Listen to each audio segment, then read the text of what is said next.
যে school college হল মানুহে মাটি দান কৰিলে কিন্তু লিখা লিখিটো গাঁৱৰ মানুহে নকৰে পিছত বোলে হাইৱে আহিলে মাটিৰ দাম বাঢ়ি গ'ল দাতাৰ ল'ৰা ছোৱালীয়ে ক'লে মোৰ দেউতাইটো দান দিয়া নাই স্কুল মোক ঘূৰাই দিয়ক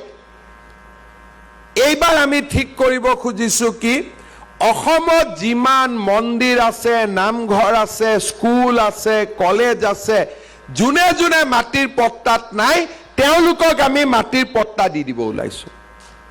তাৰ ফলত চৰকাৰৰ ফান্ড লোৱাটো অসুবিধা নাই নামঘৰত ফান্ড দিলে কয় মাটিৰ কাগজ নাই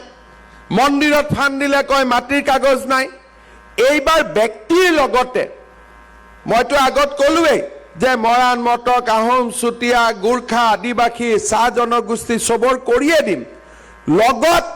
অনুষ্ঠানবিলাকৰো আমি মাটিৰ পট্টাবিলাক এইবাৰ কৰি দিব খুজিছো যাতে কোনো দিনে অসমত মাটি লৈ কাজিয়া পেচাল নালাগে দ্বিতীয়তে আমাৰ অসমত বহুত ভূদান মাটি আছিলে গ্ৰামদান মাটি আছিলে দেৱোত্তৰ মাটি আছিলে লাখেৰাজ মাটি আছিলে মিছন বসুন্ধৰা 3ৰ সময়ত এইবিলাকো আমি সমাধান কৰি দিব খুজিছো যাতে অসমত মাটিক লৈ আৰু কোনো সমস্যা নাথাকে